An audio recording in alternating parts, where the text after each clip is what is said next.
Hi, everybody, and a happy 4th of July week to you, wherever you may be.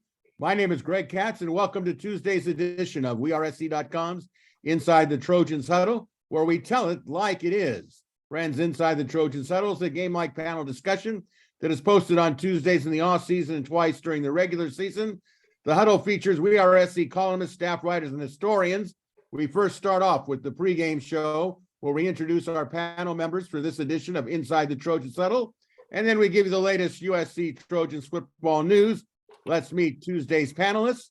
A WeAreSC columnist who writes WeAreSC.com's The Monday Morass, Yay or Nay, and Sunday Takeaways, in addition to regular season football and basketball reports. He also hosts his own podcast show entitled Locked On USC. That's Marc Kulkin, a former William Jewell College DB and WeAreSC columnist who writes the popular WeAreSC.com column Musings with Arledge, in his own weekly WeAreSC.com video show, Musings with Arledge Solo Edition, and is a graduate of the USC Law School. That's Chris Arledge. And finally, a weekly WeAreSC columnist who writes Fridays the Obvious and Not So Obvious, IMHO Sunday, and is an active member of the Football Writers Association of America, your moderator and producer of Inside the Trojans Huddle, Greg Katz. That's me. Before we kick off this Tuesday's edition of Inside the Trojans Huddle, here's a recap of USC football news. Last week was a very productive recruiting haul for the class of 2024 for the Trojans. It started last Monday with the commitment by four-star wide receiver Ryan Pelham out of local Long Beach Millikan High School, and continued right through last Saturday with a commitment from three-star defensive lineman David Pally from Landisville, Pennsylvania. Besides Ryan Pelham's Monday commit and Saturday's David Pally commitment, the Trojans got a pair of Tuesday commitments from four-star safety Marquise Gallegos from West Hills, California, and three-star offensive lineman Makai Sena from Arlington, Texas. On Friday night, the Trojans got a commitment from three-star corner Braylon Conley from Humble, Texas. With last week's 5 commitments, the Trojans now have 17 commitments and are currently number 5 in the country on the On3 national rankings, behind in order Georgia, Ohio State, Florida, and Alabama. The Trojans remain ranked number 2 in On3's class of 2024 Big Ten rankings, behind only Ohio State. Analysis of these aforementioned commits coming up momentarily in the first half of the huddle. A reminder that the recruiting division of WeAreSC.com, headed by Scott Schrader and assisted by Marshall Levinson, can be read daily during the week for our premium subscribers. And don't forget to watch the Friday WeAreSC.com video recruiting roundup show with Scott Schrader and host Dylan Brazier. Friends, WeAreSC's Inside the Trojans Huddle greatly appreciates your viewer and listenership. We encourage those of you watching on sites like YouTube to click on the red subscriber button and the like button. It's greatly valued and appreciated, and it is free. You can also listen to Inside the Trojans Huddle on many available podcast sites. And a reminder, WeAreSC.com is offering all WeAreSC premium content for $9.99 monthly or $99.99 for 1 full year subscription. All right, let's kick off the first half of Inside the Trojans Huddle by going over the last 3 newest commitments since we discussed Ryan Pelham and Marquise Gallegos in last week's edition of the Huddle. As a quick recap, Pelham selected the Trojans over Oregon, while Gallegos pledged to the Trojans over Notre Dame and Oregon. So, panel, last Tuesday night, the Trojans got a commitment from offensive lineman Makai Sena, 6'5", 290 from Arlington, Texas, and Martin High School.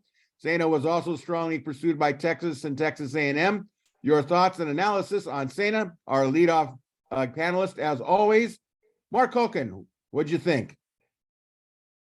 So I'm glad you gave us some homework assignment for this episode, Greg. It was really beneficial. Gave me a chance to sit back and actually watch some film on this guy for more than 2 minutes. And I love his film.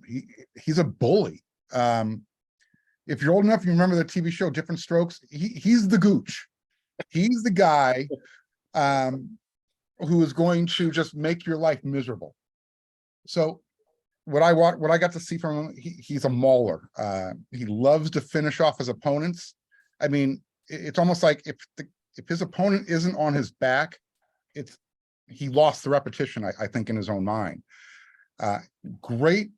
I think he had really good leverage, maintains a solid leg base, good balance. He has a little bit of those happy feet, but I think that's coachable. Again, he's just going into a senior season of high school, so a lot to improve upon. Really strong leg drive, strong hands. Once he gets a hold of you, it's kind of like game over. You're not going to get around him. And I love the way he punches. So when he's in path protection, he keeps the defender at a distance.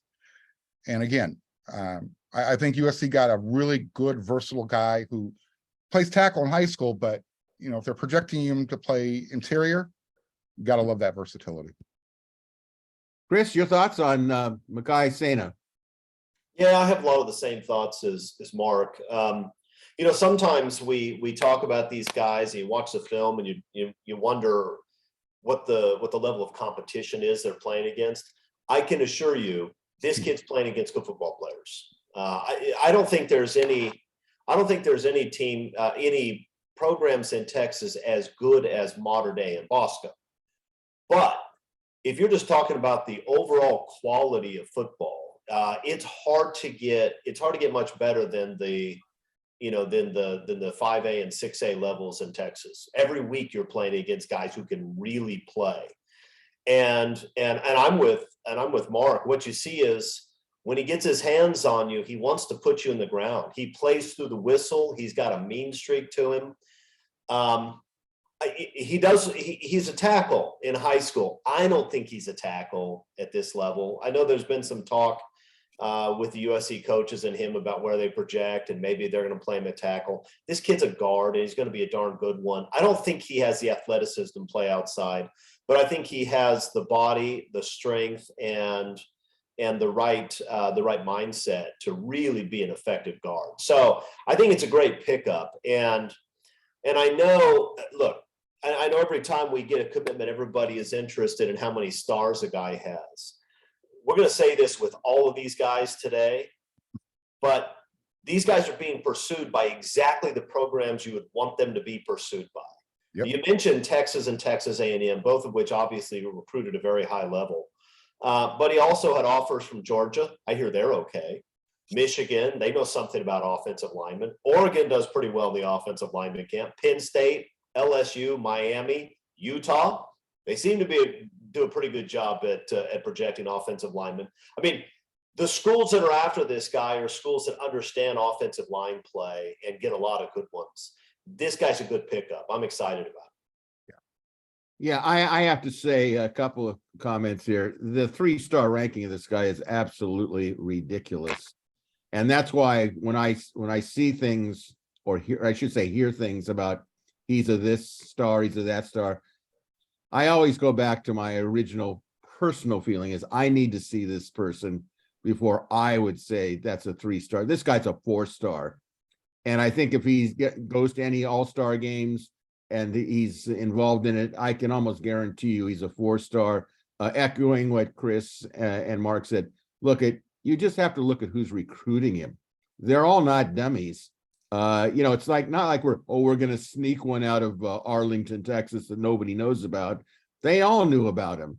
And the point is this guy is a guard, in my opinion. And I think one of the bottom line fallouts to this, possibly, is USC has been waiting on Mater Dei lineman DeAndre Carter to make a choice. There's the impression that maybe he's waiting too long, and that SC finally said, I think we're not going to wait much longer for you. We'd love to have you, but we're moving on. And I have no problem with them deciding that we're moving on and taking stand. He's going to be a great player inside. The film is spectacular. When you look at all the pancake blocks, he gets to the second level, the third level, and he just doesn't quit. He wants to just beat the living crap out of you. And I think that's what we've all been waiting to see, that type of lineman. And I think it's a very, very good sign in my opinion. And congratulations to Coach Henson and to Coach Lincoln Riley for getting this guy to become a Trojan, at least on an oral sense, verbally. All right, let's move on here. On Friday night, the Trojans got a commitment from corner Braylon Conley, 6'1", 175 from Humble, Texas, Atascocita High, which is in the Houston area. Braylon selected the Trojans over Texas. Your thoughts and analysis on Conley, Mr. Kulkin? Real quick on the whole, star thing. Don't forget, these guys are going to get re-rated again during their senior season. So we're looking at what they've already been given. Now, as far as Braylon Conley, he's a playmaker. He loves to lay the wood. I should back up here a second. I love watching commitment ceremonies or, public announcement ceremonies. I think he's the first guy who had his own Trojan trophy case already. That was kind of new. But as far as his on the field abilities, yeah, like I said, he looks technically sound when he's tackling. He focuses around the hips and the legs. He anticipates really well playing cornerback. Even if he's not looking back for the ball, he's watching the receiver and he's sticking his hand in there at the right time to knock the ball away. So just anticipates well. And I've had an opportunity to meet and speak with his 7-on-7 coach, Rose Simon, over the years, at least a couple times, when I'm hanging out with Scott. And I don't think you can get a better recommendation than when you get these kind of words. He's definitely underrated with his length, his size, and his intangibles. Being able to play safety, nickel, and on the boundary, he's definitely going to help out USC in a way that you can't even put into words. So, I mean, that's high praise. When you have your coach saying, look, here's someone who knows what he has to do, and he's going to do it right for you. Again, 3-star as far as the rankings go, but when you look at the offer sheet, it says he's worth more than 3 stars. And I'm sure Chris, being a secondary guy, is going to be able to contribute a lot more to this than I am. And since this is really in Chris's wheelhouse, having played that position at the collegiate level, Chris, your take on Braylon Conley? Yeah, I'm not sure I'm going to do a better job than Mark did. That sounded pretty good to me. Look, the thing that jumps out when you watch his film is that he is physical. He likes to hit. And, USC had a commitment from another Texas defensive back last year who had a lot of the same qualities in terms of length. It looked like he could run. He was a good athlete. And it took me about a quarter watching him to say that kid's never going to play again at USC because he wasn't a football player. By the way, he only lasted at the college he picked after that for a year or two. Now he's looking for a new home. He's not a football player. Braylon Conley is a football player, right? He is aggressive. He's physical, and he'll come up and wrap you up. And sometimes he won't just wrap you up. He'll hurt you. I can't tell if he has elite speed. I didn't see anything about 100-meter or 200-meter times in track. And sometimes it's tough to tell just from a highlight film if the guy has elite speed. I don't know. But because he's got decent size and because he's physical, he can always play safety if you need him to play safety, even though I think they're looking for him at corner. He's got good change of direction. He seems to have great confidence. He's not a guy who's given up a lot of space because he's worried about what will happen. I mean, he's in hip pockets with these guys running with him. He looks like a pretty good football player to me. And again, this is a guy who's playing at the 6A level in Texas. He down near Houston. He's playing against good football players. This is not a guy who's just a great athlete playing against scrubs. He's playing against good football players. And if you have offers from Texas, Georgia, Michigan, Oregon, Washington, Utah, places like that, you're talking about coaching staffs who recognize a good football player and don't care that he's a 3-star. Now, we're going to get a bunch of comments because I'm saying that about how, stars don't matter. They do overall. Overall, they matter. If you land 25 5-stars with every recruiting class, you can have a really good football team. But just because a guy's a 3-star on some services doesn't mean he can't be a really good football player. Braylon Conley can play. This is a good pickup. I'm excited about him too.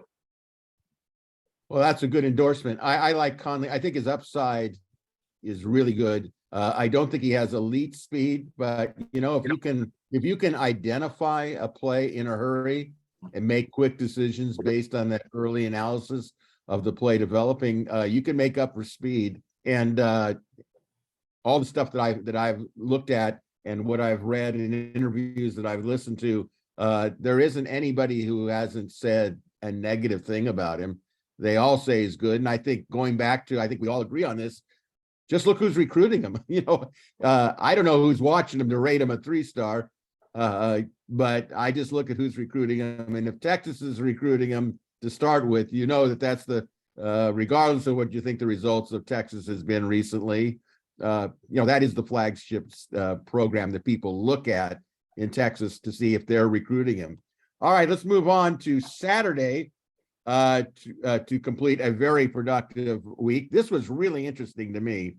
I hope that everyone got a chance, and our panelists as well, I think Marc mentioned these very interesting and entertaining internet live YouTube commitments, the what they go to make them exciting and all everything else that goes with it. But the Trojans got a commitment from defensive lineman David, spells it Deyvid. Paley, he's 6'2", 305 from Landisville, Pennsylvania, and Hempfield High. Landisville is located just south of Harrisburg. David selected the Trojans over Penn State and Michigan. That's a great sign. Your thoughts and analysis on Paley, Marc? We need to find a hat that fits his head, because that looks really funny. It looked like one of those helmets they serve ice cream in at the baseball stadium that you get as a souvenir cup. That's what it looked like on his head. But USC's getting he kind of reminds me of a mix between like Cedric Ellis and Jarrell Casey. Maybe it's just the body size, but you see him playing stand-up rush end. You see him lining up over the ball. Quick burst. Loves to finish. And you can sense he's got that tenacious motor. One of you two said plays through the whistle. He's that guy. And again, when you have someone you can play at defensive tackle, and it looks like you could play him at defensive end, it's a great pickup. First defensive lineman in this class, as you mentioned, USC kind of swooped in late. He was either going to Penn State or Michigan, and now Penn State or Michigan has to play against him in the Big Ten conference. So I know everybody wants more defensive linemen in this class. There's still a couple more out there that they're after, a few more. But don't forget, you brought in a couple of freshman transfers, Anthony Lucas and Bear Alexander. So you bring in David Polipali, you're doing, that's a great start. If you get one more, I think you're good. But with him, you look like you're getting a player who's going to be able to contribute right away. Chris, your assessment of Pali. Yeah, it's interesting. This is the third time in the last couple of years that USC has gone all the way to the East Coast to pick up a guy that the recruiting services don't love. And he's a 3-star, listed as a 700 something best player in the country. I don't think he's number 725 in the country or whatever it is. First, because again, you mentioned Penn State, Michigan, but he also was offered by Ohio State, Miami, Oklahoma, Florida, Notre Dame, Tennessee, Auburn, and Washington. Okay, so right, and some of these programs, particularly Ohio State, which arguably has the best defensive line coach in the country and plucks elite talent from all over the place. The fact that Ohio State offered this kid tells me something. Penn State, Michigan, obviously as well. I think he's got pretty good athleticism for a big guy. It doesn't jump off the screen for me like Elijah Hughes did last year. Like when I put on his tape, I thought, holy smokes, that's the quickest defensive lineman I've ever seen. Polipali doesn't look like that, but he can certainly move. He played basketball. He threw the discus, so he's an athlete. He's not just a big guy, and he pursues sideline to sideline pretty well. he was a good enough athlete that they lined him up on the edge quite a bit on his high school team. That tells you something. He's not just a space eater. This is a guy that they put on the edge because he can make plays, and he's physical, right? I mean, he's a guy who, when he was getting in the backfield, he was punishing quarterbacks. Yeah. I don't know if he's a guy who's going to, I don't know if he's a Mike Patterson. I don't know that this is a guy who's going to be so quick that his first step is going to be in the backfield. I don't think he's that kind of guy. I think he's a guy who's going to do a good job of hand fighting and pursue pretty well. I think maybe he might stand up a little bit too quickly instead of firing out. I'm not a defensive line coach. All the defensive line coaches who offered him may think I'm crazy with that, but that struck me as something that he might want to get better at before he plays at a higher level. But again, this is a very solid pickup. A big kid, 6'2", 6'3". I'm not sure. I've seen both listed. That probably means he's closer to 6 foot or 6'1", realistically, right?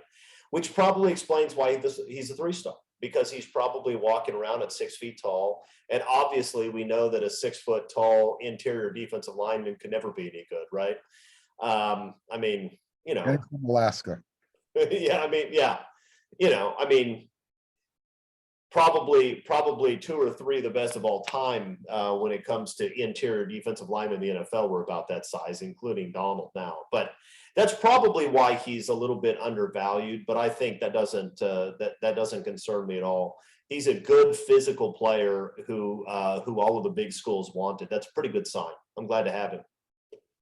Yeah, I think he's a space eater. I think for going into the Big Ten, you need to be able to clog it and give your linebackers a chance to step in and get in there. I think that he's got a big time motor. I tell you who's got to be the most wary head coach of the Big Ten right now is got to be James Franklin at Penn State. I think this is the second or third player that they've already lost to USC. I think Newby, the linebacker from Connecticut, was being heavily pursued by Penn State. And for SC to take one out of Pennsylvania is a major problem. Just like if somebody came into Los Angeles and took a player out of LA, that's a major problem. The fact that SC's in the Big Ten coming up here is going to be a major recruiting problem. When you start getting players from Pennsylvania or Ohio and they're in your own conference, that really is almost like a double jeopardy situation. I think his best is yet to come. I see him as a kind of a nose tackle type of player. And like I said, they just need to have someone physical inside to stop, the relentless offensive drives of a lot of Big Ten offensive lines. All right, panel. Thus far, the Trojans have 17 commits, with 11 from out of state and currently 6 California. Do you expect that gap between out of state commits to those low California numbers to change in the future? And what do you expect from this recruiting point on, Mark? Yeah, I mean, look, recruiting's all cyclical. If California had the athletes at the positions that the staff wants, they'd be, going after them just as hard as they're going after these players that they're securing from across the country. But, to the back end of your question, USC is going to fill up the back end of this class. You've still got Kingston Viliamuasa out there who's scheduled to commit on the 23rd. You've got Xavier Brown, Mater Dei, who is July 9th. Aiden Breland is still out there, the defensive lineman at Mater Dei. And my other 2 players that I would want, they're from out of state, but, I'm looking at Edric Houston and Taylor Tatum. So, yeah, that's how I look at it as far as, closing the gap. There's going to be players in California that are going to fill in this end. I know I kind of rolled this into the next question, Greg. I apologize, but I was just trying to point out that, we're waiting for Viliamuasa, Xavier Brown, Peyton Woodyard is considering flipping. There's California players out there that can fill in this USC class. Chris, what do you think? Are you concerned at all about the imbalance at this point in time? No, and I wouldn't be concerned if you have 1/3 of your players coming from California long term. Here's the thing: I think kids are a lot more willing to leave their home states and go elsewhere now. A lot of these kids are on these, traveling 7-on-7 teams, and you just have a lot of guys who are going to other parts of the country. You've seen it with USC. You've got a bunch of guys who are doing unofficial visits to USC, sometimes multiple times from out of state. So I think it's a lot easier to get guys from out of state than it used to be. Number one, and I would add that the fact that their parents are going to be able to rely on NIL money to get them to the games makes that even easier. So it's easier to get guys from out of states, and it's easier to lose Californians. Part of that is for the same reason. The kids are more comfortable leaving the state for all these reasons. And part of it is that USC spent the better part of a decade convincing California kids that they had to leave the state if they wanted to play at a high level.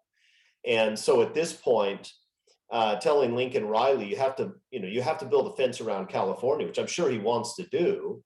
You got to repair that fence around California, and you have all of these high schools that turn out all the great football players in SoCal, and these kids have for a long time been going to Ohio State or Alabama or whatever, program across the country. So, and let's not forget that USC has unbelievable connections in Texas these days, right? I mean, Lincoln Riley and his staff, they know Texas high school football. They know the coaches. They're very well known there, which means that they're going to have a good shot at a lot of these Texas kids. And overall, Texas has better high school football players than California. Overall, California has some great players. It's probably the third best recruiting state in the country, but it's the third best. Texas and Florida are the two best. So it wouldn't make sense not to pull guys out of Texas if you can. And so he's going to do that, and he should continue to do it. So no, I'm not worried in the least. Lincoln Riley is going to recruit nationally, and that's okay. So I don't feel bad. But one other point I'd make: it used to be that if you skipped on a California kid in order to get a kid you thought was slightly better from Texas or Florida, that California kid was going to end up at another Pac-10 school or Pac-12 school, and they were going to terrorize you for the next 4 years. That's not really the case anymore. You pass on a California kid to pull a kid out of Texas, who knows where that California kid is going to end up. But if he stays on the West Coast, you're probably not going to play him. So you also don't have the same downside that you used to have. So no, I'm not worried about it at all. The transfer portal gives these California kids a chance, a mulligan anyway. So, yeah. Yeah, good point. I don't see it as a big problem. Usually you build from the inside, outside. That's been traditionally for SC California, and then we branch out and get what we think we need. But for where we are today, I can't emphasize this enough. The perception of USC football, because of the damage done by Clay Helton and just the most incredible, lack of recruiting enthusiasm by an entire staff, is mind-boggling to me. And when I used to say it, people would just go, okay, Mr. Negativity. But you know what? In some of these players, they still have that. It's almost been ingrained in them that I don't go to SC. Let me give you an example of this. I don't know how accurate this is, but let's face it, SC's had some challenges getting players from, at least the elite players from St. John Bosco, right? I think we could probably all agree on that. They've had this year at Mater Dei, I think we consider maybe 5 guys that are really elite in that program right now. And of those 5, at least up to this point, there's been no commitment to USC. And that is really a issue.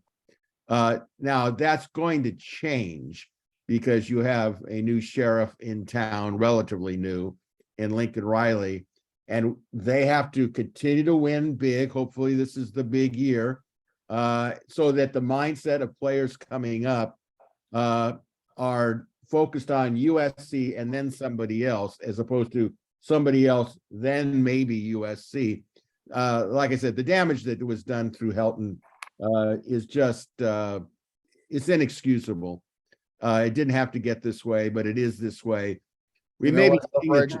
Yeah, I think the damage that you're trying to attach to Clay has been removed and taken over by the NIL damage. Because we're talking about elite players now. We mentioned a player earlier in the show who might be taking a little bit too long when we know that he wants to go to USC or was heavily considering USC. So it's not so much the damage that's been done. I think Lincoln Riley has already proven that stuff's in the trash. There's now another component to this, and especially if we're talking about the elite players. I'm not saying all of them, but to say that NIL isn't tugging at these guys, especially at the two, at Bosco and at Mater Dei, I think would be naive to say it's not playing a part. so you think the NIL is making a difference at St. John and Mater Dei? I think every player is unique to itself, but there's a lot of play up. Yeah, absolutely. See, now I thought that way earlier. I don't think that way as much, although I don't dispute that there are players that really, it's all about the NIL, but SC has done a pretty good job of closing the gap. Are they at the Texas A&M level? I would doubt it, but the House of Victory has done a pretty good job of resurrecting the perception that SC is, asleep at the switch. But we'll find out, which kind of transitions into the next topic that Marc mentioned. And Marc, I'll give you a chance here to, for those people that maybe fell asleep when I was talking. Look, pick for me 5 remaining uncommitted players you hope, either locally or nationally, will come to USC. I think you mentioned it, but just as a review, who would be the 5 players, not necessarily in order 1 to 5, but 5 players that you want to see SC be able to sign? Or no, this is in order for me as well. Okay. Kingston Viliamu-Wasa, obviously we want #1 linebacker, and it's not just keeping the St. John Bosco boys at home. You're keeping them away from potentially Ohio State or Notre Dame, 2 teams that you're going to be playing. Xavier Brown, the cornerback at Mater Dei. Aiden Breland, the defensive lineman at Mater Dei. Those are the guys you want to keep home. Those are the elite players in California. So that's why they would be my top 3. And they're positions of need. And then after that, I could probably slide Edric Houston up there. But again, we were talking about keeping the California players at home. That's why I would have Aiden just above Edric, just on that point alone. Talent-wise, I'd probably want to take Houston over Breland. And then, we're still waiting on to hear what Taylor Tatum's going to do, the running back. I have him at number 5 because he's a want, he's not a need. But if we're looking at it from optics, trying to show the rest of the college world that USC is back and they can get who they want, you need to pull that type of player in. Okay, Chris, who are the 5 you'd like to see? Funny, I had the same 5, not in the same order, but I had the same 5. I had Edric Houston #1 just because I think he's an elite talent at a position that is hard to find elite talent in California. Xavier Brown is a fantastic football player, but USC is going to be able to find corners. Taylor Tatum is a fantastic football player. USC will be able to find running backs, and they already have a pretty good running back room. KVA is a pretty special player as a linebacker, and it would hurt to lose him. It would especially hurt, as Marc pointed out, to lose him to programs we're going to have to play. But I think this is, and I think Marc's point on NIL was sound, but I disagree with him slightly in one area, and that is, I don't know that Lincoln Riley and staff have yet erased what Clay Helton and Steve Sarkisian did to the USC program for all those years, because USC still hasn't shown that it can play good defense. And I think that's still an issue. And if USC had been a top 20 defensive unit last year, or frankly, if they had been a competent defensive unit and not an embarrassing one, then I think that we would probably already have commitments from Brown and KVA and Breland. Probably. Now, maybe NIL is a factor with some of them, but we'd probably already be there. Right now, the most pressure in America may very well be on Alex Grinch. That guy has to make something happen this year. He has to. And I don't want to go into his background, his track record. I wonder why Lincoln Riley has the faith in him that he has, but fine, he does. It's his pick. Lincoln Riley knows more about football than I'll ever know. That's his guy. If Alex Grinch's unit does a good job this year, USC will clean up on both sides of the ball, the way they can currently clean up offensively. But I think he has to do that. Otherwise, guys like Edric Houston and others are going to be tempted to go the Ohio State route because they think they're going to be able to, or Georgia or places like that, because they think they're going to be developed by an elite defensive coaching staff. That's still a hurdle that USC has to overcome this year. We'll see whether they do. Now, it's funny, neither one of us mentioned Mike Matthews, who's a 5-star receiver who USC may have a legitimate chance to land, right? Rich people problems. Yeah, I mean, it's probably between USC and Tennessee, and Tennessee's closer to home, and Tennessee probably has an easier path to early playing time than USC does. But I didn't mention him just because I think Lincoln Riley can pull an elite wide receiver out of the portal anytime he wants, which is why I wasn't worried about the kid from Texas going to A&M. Whatever, if he wants to play at A&M and play that in that offense, whatever, it doesn't matter. USC will always be able to pull in wide receivers, and I'm not convinced that any player in this class is at the same level as Branch or Deuce. I don't think anybody has that level of elite talent that those two guys have. So whatever. I'd like to get Mike Matthews. It would be nice, especially because it would show USC again going into the South and pulling out a star. But whether they get Matthews or not isn't going to change that Lincoln Riley's offense is going to dominate. All right. I would like to at least say that I did pick Mike Matthews as one of my 5. I felt that he would want the challenge of competition at SC. I think the great ones don't really care about who else is there. I think the ones that don't have 100% confidence in their ability are the ones that are looking for, quote, the easy way. I mean, sometimes logically you say, well, you know what, these particular programs all have great wide receivers. Where would I best get a little bit of a quicker spot to start or playing time? But I put Mike Matthews. I too have got Kingston, Viliamu Asa there for all the reasons you guys have given. I want Peyton Woodyard to come to SC and flip. I think that's important. I think that Xavier Brown is very important because I think if he comes to SC, it kind of reopens the gate at Modern Day, and maybe Breland, that will mean something to him while he's trying to sort things out. I guess he's going to take an official visit in the fall. And I also wanted Taylor Tatum. I think perceptually, yes, I think SC could go out and get other running backs, but it's all about momentum and perception. So I would like to see him part of that mix. But Edric, I think, is a player as a defensive lineman that's really important if they could get him. So let's complete this with this late breaking news, at least on the day that we're recording this. It was announced on Tuesday that Modern Day 4-star corner Xavier Brown and St. John Bosco 4-star linebacker Kingston Viliamu Asa have locked in commitment announcements. The dates: Brown will announce his college choice between USC, Alabama, and Ohio State this Sunday, July 9th. That's right, this Sunday, July 9th.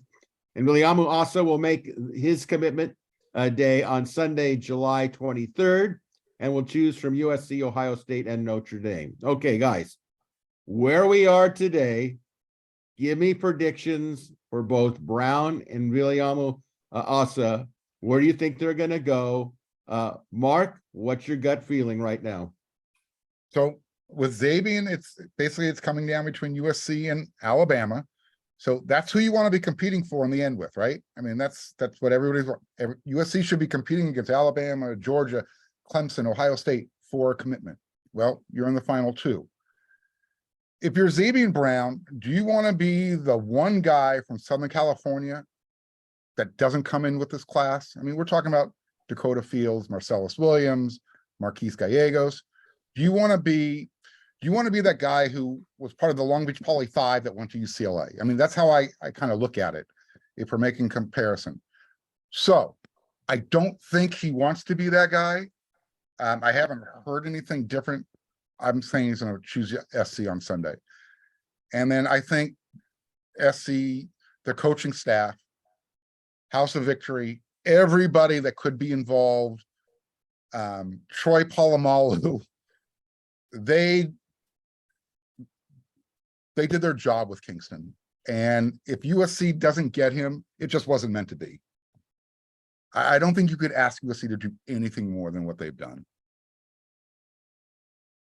Okay, so you're saying Brown to SC and 2 for 2. Yamuasa to SC as well. Yes, 2 for 2.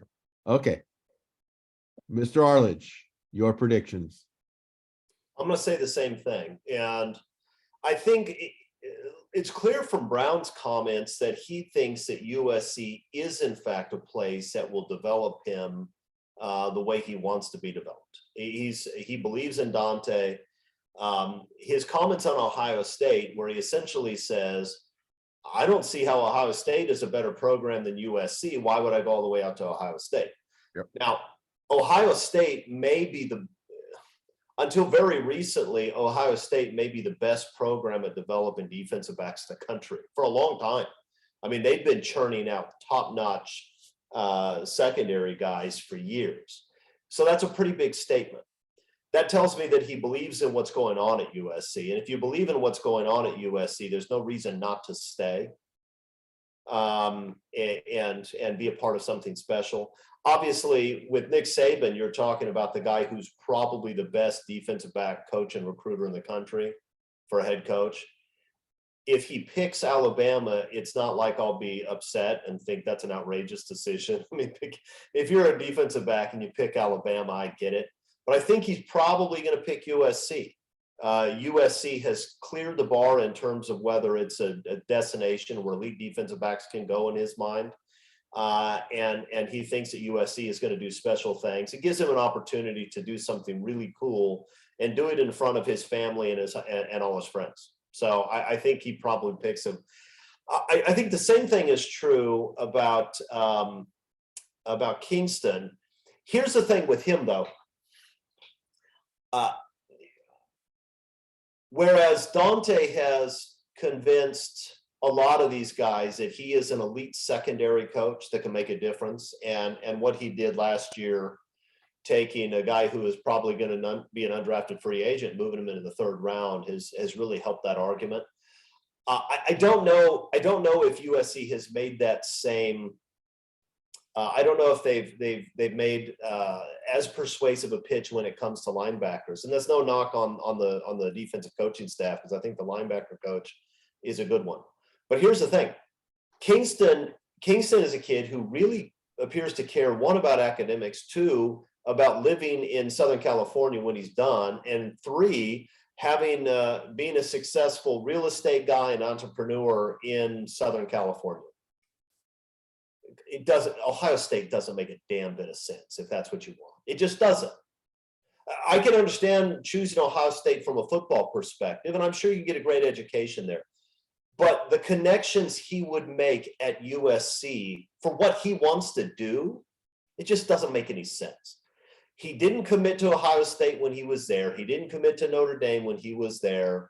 Usually when you go, and this is the same for USC, when a kid comes and visits and he doesn't go public with a commitment and then he goes back home, you're probably going to lose him to the hometown school. And I think Ohio State and Notre Dame are going to lose Kingston to the hometown school. That's my guess. All right. Well, I'm going to say all of the reasons you talked about, both of you. I agree with what you're saying. However, For me, Brown will go to USC, my opinion. No shock there, right? But I would certainly, if he decided to go to Alabama with Saban expertise in the secondary, I would kind of get it. But I think that he's getting a lot of, should we say, persuasive arguments by people like Dakota Fields and some of the others that I know that Marquise Gallegos is saying, come on, you got to be with us. I think that some of that is a positive peer pressure that is going to make, and the fact is Brown's been to SC 1,000 times, right? So unless he's a contrarian, I think he goes to SC. Now, that being said, my heart for Viliamu Asa says go to SC for all the reasons that Chris said. I've written about it. You want to be in real estate, you want to be an entrepreneur, you want to live in Southern California. Here's the one thing to not underestimate, even though I think USC controls the major development in LA, is that Notre Dame, because I know this for a fact, I worked with people that were went to Notre Dame and were part of the Notre Dame alumni of Southern California. Don't underestimate some of the connections that Notre Dame has in Southern California. So just kind of keep that in mind. I will say this as well. Until you actually go to Notre Dame and you experience that campus on game day, I'm not talking about, in December or February when it's colder than an icebox, but when you go there, it is really a beautiful campus. It is really a special place. It's really a question of what do you do when you get out of Notre Dame and forget about the NFL? What is their job placement situation? They have a powerful alumni. Right now, as of today, I think he'll go to Notre Dame. I hope not. But part of me says, okay, if you're going to make a fool out of yourself, this would be the guy. And don't underestimate the Manti Te'o effect. And we all remember Manti Te'o back in 2009, looked like SC all the way to signing day. And then all of a sudden it's Notre Dame. So, and look what happened to him, Greg. Look what happened. I agree. To him. If he came to USC, he would have had a real girlframe, not a fake one. And Notre Dame, you had to hit below the belt. Shame. I was going to do it if he didn't. Oh, now Mark's going to. Okay, now what? It's a free for all. No, look, Chris hit him first. I'm just not going to pile on. Oh, come on, Mark. When have you ever said I won't pile on? Listen, I've been on that Notre Dame campus probably 10 times, and I'll be honest with you, as between a Notre Dame girl for a girlfriend and a virtual girlfriend, I'd probably pick the fake girl too. That's the problem. That's the problem that he had. And I don't know that he realized that before he got there. He probably wasn't paying attention, right? They had him distracted on things like the Four Horsemen and all that. But I mean, it's serious, and we should take it seriously. He needs to think about that. Hey, we've seen the girls that Jimmy Clausen hung out with in his hot tub.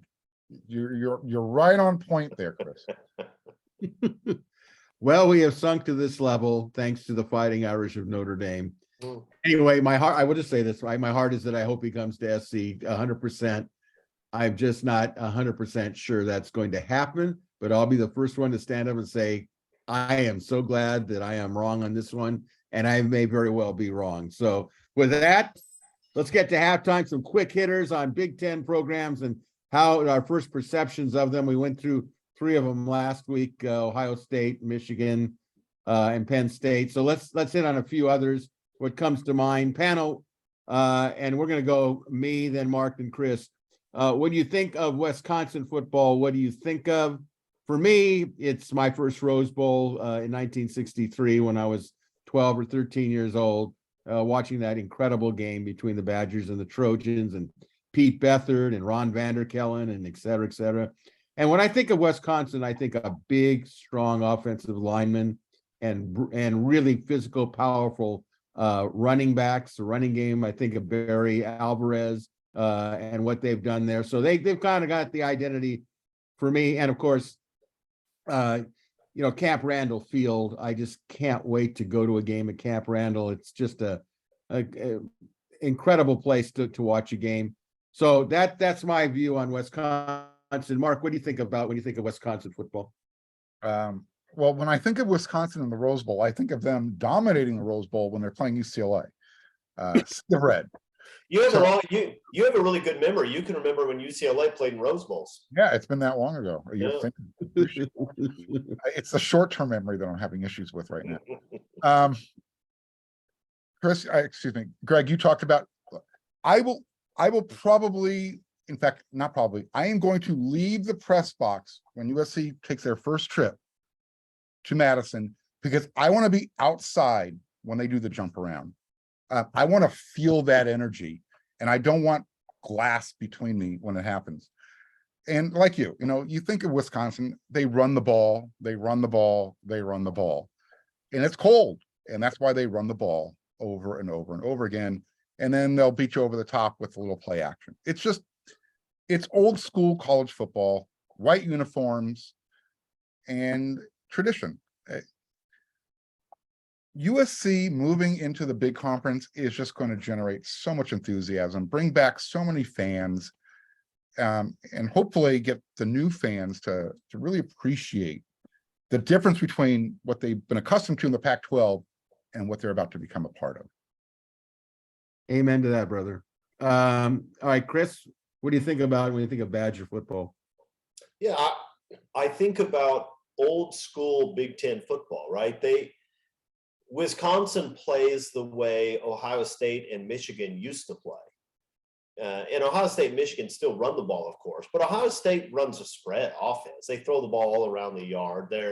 They look more like USC offensively than they do Woody Hayes or the old Bo Schembechler, right? Even Jim Harbaugh has over the last few years moved to that style of offense. But Wisconsin has held on to that I formation, 230-pound back, 350-pound lineman. We are just going to pound the ball at you. And so it's that old school football. In some ways, they sort of took the mantle from Nebraska. Yeah. Wisconsin started to become really good at that style of football right about the same time when Nebraska was drifting off. Now, Wisconsin's not as good at it as Tom Osborne's Nebraska teams were. Wisconsin's a very solid program. Nebraska was the best program in the country for a few years in the 90s, right? They haven't made it to that level, but they sort of took the baton and said, we're going to play the way Barry Alvarez grew up watching and playing himself, and they've stuck with it. And I think that's great, right? It's great. It's really nice. One of the great things about college football is how diverse it is. You have people running all kinds of different things. And so Wisconsin's just come out and said, we're not going to change a thing. We are going to run the tailback off tackle 30 times. Stop it. I think it's great. Well, let's not forget also Cap Randall, the fifth quarter, where they do the chicken dance. That's if you were at a Rose Bowl game with Wisconsin in it, and you stuck around, it is really a hoot. It is really very entertaining. The fans really are into it. All right, let's move to two Greg, programs. Can you show what the chicken dance looks like? I don't think people want to see me do the chicken dance. The people want to know, Greg. You know, when they do this, they flop their arms like, I think it's like this, and then they stand. It's just wild. Like who does it? All the fans, the coaches, the leaders, everybody does it. Okay. Everybody does it except for the players. What is the significance of this? It's just a fun deal that they do. Like no more than the wave. Why do people do the wave? Well, I know. Look, I just recently learned how jump around found. It started in a bar, so I'm just trying to understand how after the game. I'm quite sure the chicken dance originated at a bar, Mark. I don't know which bar or what year, but I can't. Where else would that have originated? Let's just put it this way. My ex-wife went to the University of Wisconsin, and she was doing the chicken dance. And that was amazing to watch it. I couldn't believe I was watching what I was watching, but they are definitely ingrained into that. Okay, let's go to the University of Minnesota. What do you think of when you think of the University of Minnesota? Okay, I think of long time ago, I'm sure none of you are disappointed, a quarterback who was one of the first really black quarterbacks of note. His name was Sandy Stevens, and took Minnesota Golden Gophers to the Rose Bowl. Also a great linebacker, Bobby Bell. And I think, of course, how can you not mention Minnesota without cold? I mean, I went back last time SC played Minnesota with the new, I don't know why they did it. They built a new football stadium on campus in Minnesota, and it was so cold. I remember going out for that fourth quarter going, this is ridiculous. And it certainly wasn't as cold as other times I've been to Minnesota, but I will just say this, it was freaking cold. Mark? Nothing comes to mind when I think of Minnesota football. Did Dave Winfield play football? I know he played basketball and baseball. I think he played all three sports, didn't he? Okay, that's what I think of when I think of Minnesota football. I think of Dave Winfield, and I never saw him play a down. Well, you mentioned Dave Winfield. You also have to remember the big fight that he was involved in basketball, Okay, which was talking about incredible. football. I was just kind of throwing a lawn dart, hoping that it landed on target. Well, that's okay. That's okay. I don't think of Minnesota in football in college. When I think of Minnesota in football, I think of Bud Grant, Fran Tarkenton beating the Rams every single time they played. That's what I think of. True. That's true. Chris, what do you think of when you think of Minnesota Golden Gopher football? I hate to be the second person in a row to offend the Minnesota fans out there. I'm sure they're outstanding people. But I also don't think of anything. I mean, I don't have a single memory of Minnesota football. I mean, I kind of think of row the boat, but that's lame because that's recent. And I mean, but I just looked it up. I've been a college football fan for 40 years. And they finished in the AP poll at the end of the season 3 times in those 40 years. It's not my fault that I can't think of anything when you say Minnesota football. It's not my fault. If you're going to turn in that kind of performance, what am I supposed to think of? I mean, I don't know what to do with that. Literally, one top 10 finish, number 10, of course, in 40 years. And Greg, you expect me to say something about Minnesota football? I don't know that I've ever watched a Minnesota football game. Do you even know what the school? Okay. Do either one of you know what the school colors are for Minnesota? They're very similar to USC. Very similar to USC. That's where the similarities end. I don't know. I mean, look, I don't want to keep going on. I don't want to offend the people of Minnesota. I hear they're very friendly. It's just, what are you going to do? Well, you go to, let me tell you, you've landed in Minnesota, especially in the winter, when the first thing when you get off the plane and somebody walks up to you like you're not sure where you're going. And as soon as you get outside and it's freezing and your breath, you can see the white air coming out of your mouth, and someone says to you, cold enough for you? That's like they get off on that. Cold enough for you? What do you need? It's almost like they want to be impressed that you are actually shocked by how cold it is there. And believe me, I've been there when it's cold. Will they be offended if I ask for a Coke or a Pepsi, or do I have to call it a pop? I will say this now: when SC goes to Minnesota, not to prolong this segment, but do you know that the first Cubo de Pepo restaurant is in downtown Minneapolis? And I went to it, and it's in an old building. It doesn't look like the ones that we have out here. These new things. The insides look the same, but the original one is quite interesting, and it's in a brick building. And I understand why it's in a brick building for the cold. But all right, let's finish this up with, what do you think of Northwestern football? What comes to mind? I know for me personally, it was the 1996 Rose Bowl game. I did the public address, which was a thrill of a lifetime for me. And I remember seeing a lot of stars in the press box area. It was a great game that I remember. But the other thing I think of Northwestern is when I see two things, actually. When their stadium, which is really small, and sometimes when you fly into Chicago, you'll go over Evanston, where the school is located. And the other one, and this is a shot out of the dark, but they have, I think it's the president of the school. His last name is Shapiro, and he was at SC. And a lot of people thought he should have gotten the job instead of Carol Folt. So in the future, SC could be getting its next president, possibly, from Northwestern. So, okay, on that note, Mark? You brought up the Rose Bowl versus USC. Other than that, they're Stanford of the big conference. So you're trading the red and white for, you know, Northwestern's colors, purple, and that's it. That's Northwestern football for you. They're smart students. They occasionally have a good team, nothing spectacular. I'm sure Chris is going to pull up the stat the last time they finished in the top 10. I've done zero research on Northwestern football.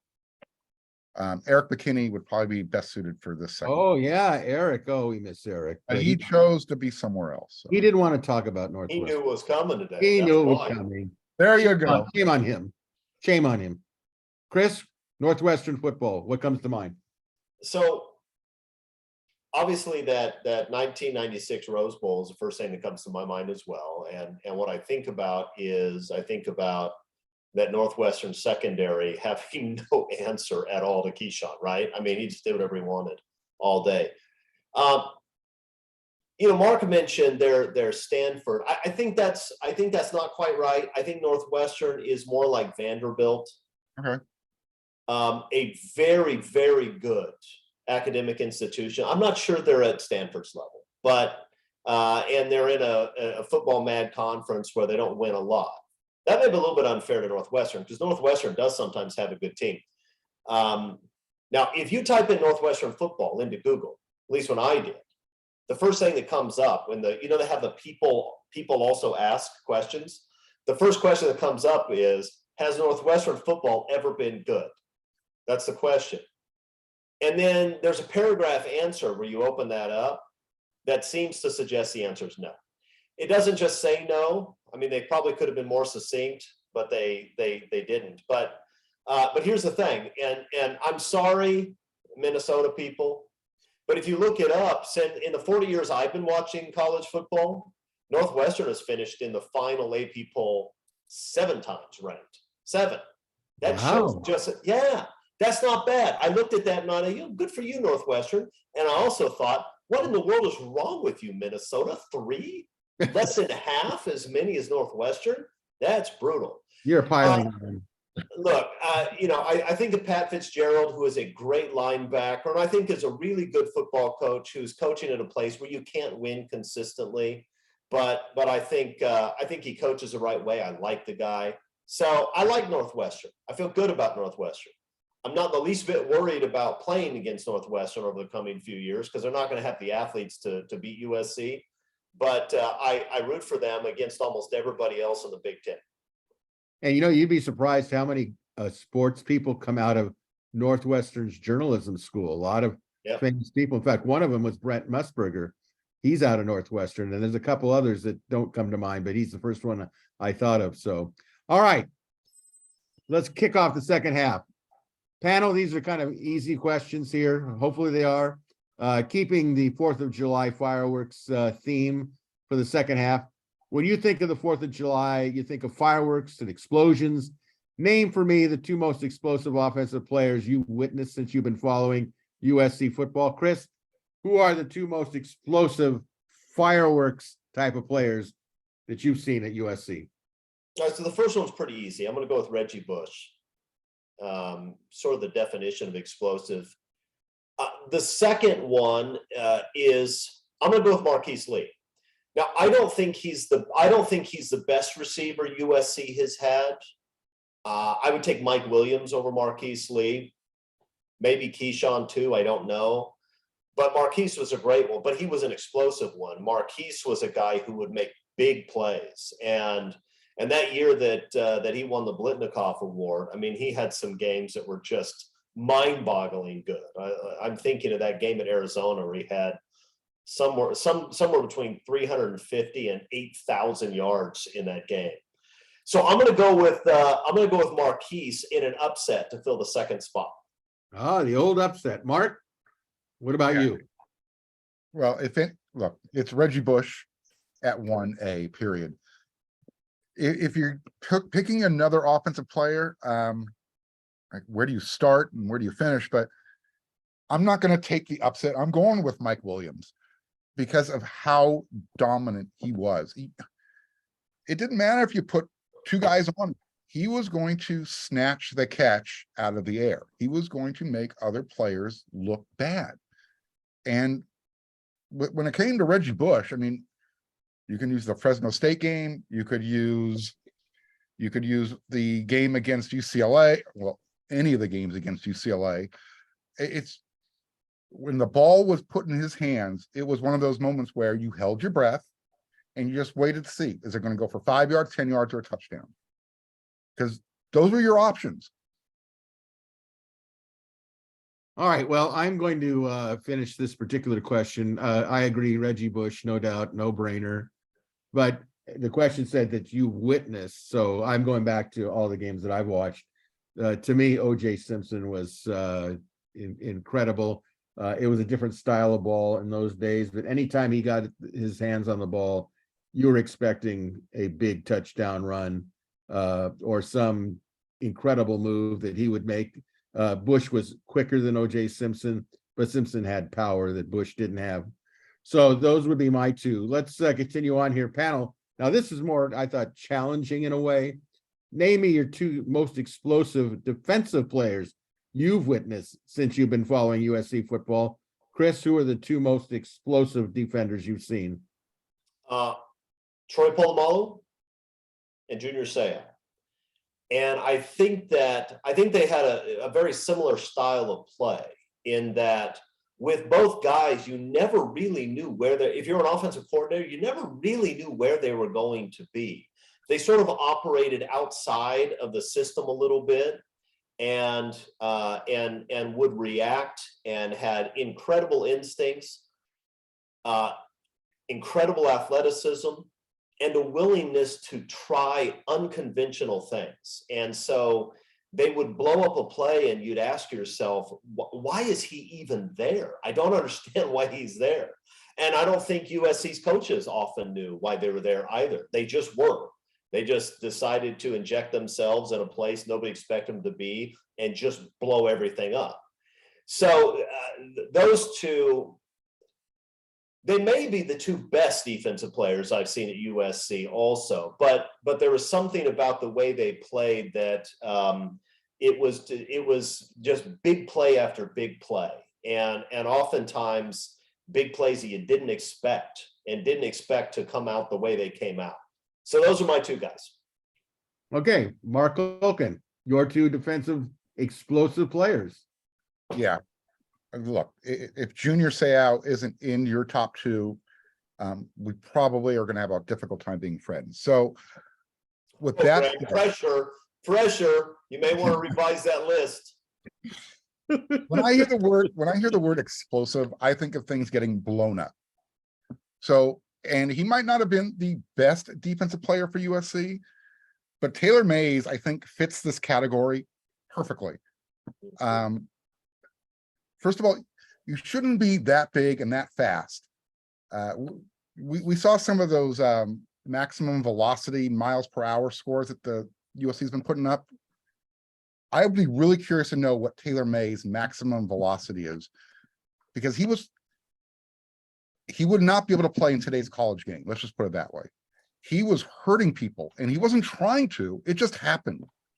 But Taylor Mays I would consider a very explosive player on the defensive side of the ball. And there's plenty of offensive players who will agree with me. All right, so your two are again Junior and Taylor. Taylor May, Junior and Taylor. Okay. All right, for me, again, going back to what I have witnessed in person, I'm going with Ronnie Lott and Troy Polamalu. I thought the term headhunter is not always accurate for a lot of players. A lot of players hit hard. You know, I thought of Ray Malaluga, if he got his shot in, he was going to decapitate you. But the term consistency, I haven't seen any more consistent headhunters than Lott and Polamalu. They were in a world of their own from my perspective. All right. So let's go on here and finish the second half with name for me your two most explosive special team players you've witnessed since you've been following USC football. Chris, who are they?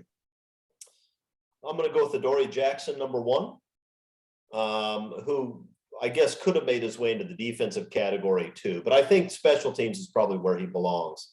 A threat every time the ball was in his hands. And I'm going to go with another upset pick here, RJ Sowers, who I brought up before. I love RJ.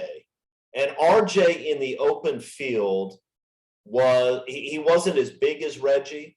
He wasn't as consistent as USC's great players. But just in terms of speed, the ability to make people miss, to ruin what should be good angles, RJ Sowers was up there with the best of them and was a great return man. So I'm going RJ as my number two. Okay, Mark. So now I have to find another person. Yeah, Adoree is going to go in there. Chris pulled my upset. I'm going to go off in a little different angle. I'm going to go with Tom Malone, the punter. That guy, I don't know how many punts got returned against him, because his hang time was amazing. Here's what was so great. There wasn't actually, there was a lot of sarcasm behind him. A Tom Malone Heisman campaign. The reason he did not even qualify for best punter is because he didn't have enough opportunities. But his stats when he got out there, amazing. They were amazing, no doubt about it. All right, for me, objectively speaking, Adoree Jackson, definitely. But I have to go with Reggie Bush. I mean, you talk about explosive some of his punt returns were really literally jaw-dropping, and his abilities. You can separate Reggie Bush, the running back, Reggie Bush, the special teams guy. They were both equally explosive. And to me, I just couldn't not put Reggie Bush in there along with Adoree Jackson. Although I will say there was one player from a long, long time ago, because he played with reckless abandon, was a safety called Mike Battle, who was an All-American, who had no regard for his body, and he would have punt returns. This was during O.J. Simpson's years in the 60s there. He was an amazing player, and he was like really thin, like 170 pounds at 6 feet. He and Tim Rosevich used to just get into all sorts of incredible, can you do that type of stuff? But Mike Battle was an interesting special teams guy, to say the least. All right, let's go to viewer questions and panel answers. Time for overtime. Time to answer some viewer questions. This is an open forum, so panel, feel free to jump right in with your answers. This is from Frank KC7521. Hey guys, need your opinions. The way things are now with the NCAA, with transfers and NILs, how important is it having a player commit to a school? What does it really mean nowadays? Is there really such a thing as a commitment? The commitment means nothing. Is there something that can be done to make a commitment mean something again? Any recommendations? Thank you, as always. Fight on. Comments? Is he talking about a commitment or signing the letter of intent? Because when look, right now, the players have all the leverage. They're given you made a mistake in your mind. Here's a chance to transfer where you need to go, and you don't have to sit out a year. So until you remove that rule, I don't think there's anything that can be done. Look, I think that a lot of fans feel this way, and I think it's based on this idea that guys will make a commitment, oftentimes a silent commitment, because the two Texas kids who chose A&M didn't go public, but I think they probably made silent commitments to the staff, it appears. And so people get upset at that. Don't get upset at that. Does a commitment, even a silent commitment, does it mean something? Yeah, it's not binding, and the coach knows when the player tells them it's not binding. But whenever somebody says, I think I want to play football here, it's the right place for me, that's a pretty good sign in terms of the likelihood you'll be able to sign them. It's better to have them say that than not say that. So I don't think we need to, there's no reason to discourage these verbal commitments. There's no reason to say, oh, I don't even want silent commitments. Yes, you do. I don't care what it is you're trying to sell. You want somebody to say, yeah, I'm persuaded. I think that's what I want. Even if they haven't signed on the dotted line, that's still better than having them not say that. So don't get so bent out of shape, especially because if you look at the Texas kids that went to A&M, did they change their minds because they got a big bag of money? Probably. But so what? It doesn't matter. USC is going to be fine without them. They're good football players. Don't get me wrong. They're good players. And it would have been nice to get them. But it doesn't matter. So don't get so bent out of shape. We're fine, fellas. I promise. We're fine. Well, I think commitments are important. They add momentum to a recruiting class at the time. But I do think that there's a lot of decommitments. It seems like players feel like in June, they have to sit there and say, I'm committing to somewhere. Otherwise, it sounds like I'm, out of touch, or I'm not going to have a spot on the roster. I mean, if you really think about it, it's a long time between now and December. So a commitment is just that, an oral commitment. I don't know how many coaches feel comfortable with any commitment in this day and age, the way things kind of change on a dime. But it's an interesting question. All right, question 2 from Q-Man in Orange County. What's the USC social standing of Reggie Bush and Lindale White these days? Do they ever slide in on campus for practices or at functions? If not, in your minds, will they ever? To me, Lindale mainly had his beasts with Pat Hayden's reign.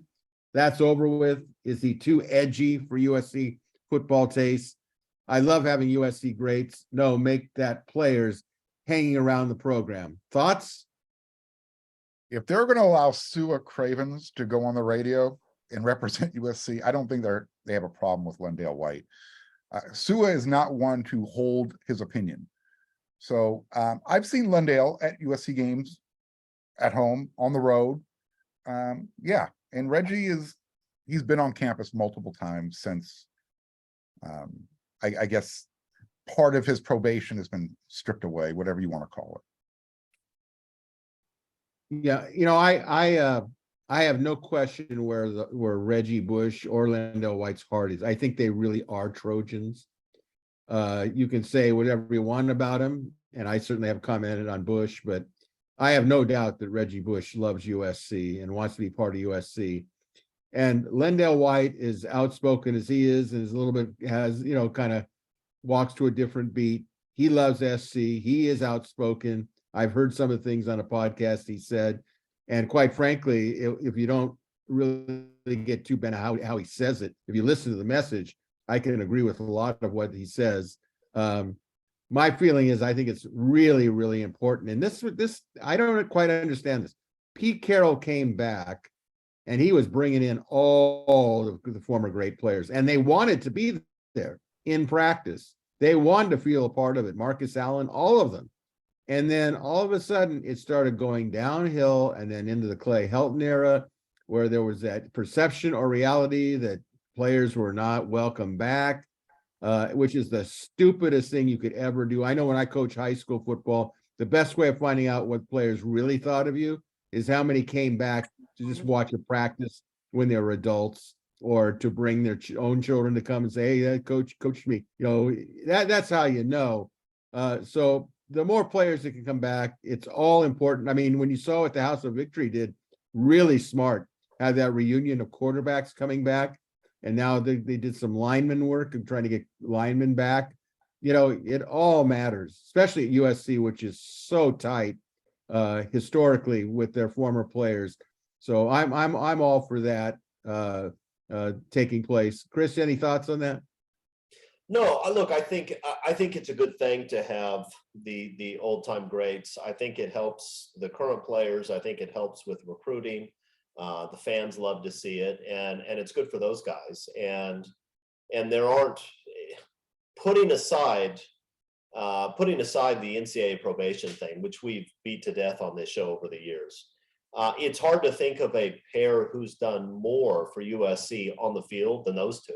Right? I mean, that was an extraordinary, once a generation, tandem at running back. So I'd love for them to come back all the time. All right, we got maybe 3 more here. Quick ones from Chicago, USC.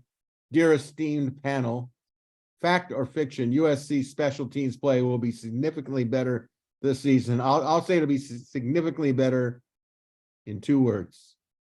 Zacharias Branch. That will make it significantly better. Comments? Fact. Yeah, agreed. Agreed. Both because of Branch, who I think is a special talent of the type we haven't seen in a very long time at USC, but also because USC has more depth in terms of good players. I mean, if you're talking, you're going to have Tacky Curtis, for example, on special teams. I don't doubt. Okay, well, having Tacky Curtis on special teams makes your special teams better. He's going to go down and hit somebody in the face. And USC has more athletes and more football players this year than they had last year. So yes, the special teams will be better. Whether we'll take them seriously enough and coach them up, I don't know, but we will have better players. Mark? Oh, I said fact. Okay, here we go. One All word right, answer. 2 more questions here, guys. From Romy, was Draylon Miller's choice of Texas A&M a real loss for USC? I say disappointing, but no. No, Chris covered this early in the show. It's not a loss. You want him, but there's a difference between want and need, and he wasn't a need. He's a good player. He really is. He's a good player, and I'm sure he'll be fine at Texas A&M if they ever find a quarterback there. They don't seem to, but he's a good player. But no, USC will be able to find someone to occupy that position who can really play football. I don't doubt that. And Draylon Miller wasn't going to play the coming year at USC anyway. As a freshman, he wasn't going to break the lineup as a freshman. USC has way too much talent ahead of him. And he is not Zach Branch. He is not Deuce Robinson. He is not that level of talent. All right, final question, appropriately about the Fighting Irish. This is from Scott in Gilbert, Arizona. News broke last week that Notre Dame is looking for a 2 or 3 times what they are currently making in media distribution rights when their current deal expires in 2024. Sources have said NBC will not come close to matching the $65 million to $70 million a year that Notre Dame is asking for. Do you think it's time for Notre Dame to join a permanent conference for football? And if yes, do you think they'll choose the Big Ten or the SEC? Additionally, if Notre Dame were to join the Big Ten in 2025, what other schools do you believe the conference would go after to get to 18, 20, or even 24 member teams? Thoughts? Well, go ahead, Chris. Look, Notre Dame does not want to give up their independence. It's an important part of their brand, and it matters to them. They may have to do it eventually, but with the 12-team playoff, I think Notre Dame figures they probably have a legitimate chance to make the playoff. Not with a bye, right? They won't get that, but I think they have a legitimate chance to make it. And so I think the money discrepancy is going to have to be really big for them to change their minds, but they may have to eventually. As for which conference they would choose, nobody, and I mean nobody in the world thinks that there's a chance that Notre Dame would choose the SEC. That would never happen. It is not a fit in any way. So if Notre Dame chose a conference, they would go to the Big Ten. They're sort of a half member of the ACC, but everybody who's a full member of the ACC who is successful is doing everything they can to, right? They're like the animal that steps in a trap and they're trying to chew off their own legs so they can escape. That's what Florida State and Clemson and all those teams are like in the ACC. It's a disaster to be there. So they go to the Big Ten. If they went to the Big Ten, who else would join? I don't know. Stanford is an obvious partner, a great academic school. They have ties to USC, UCLA, and Notre Dame. So that's a possibility.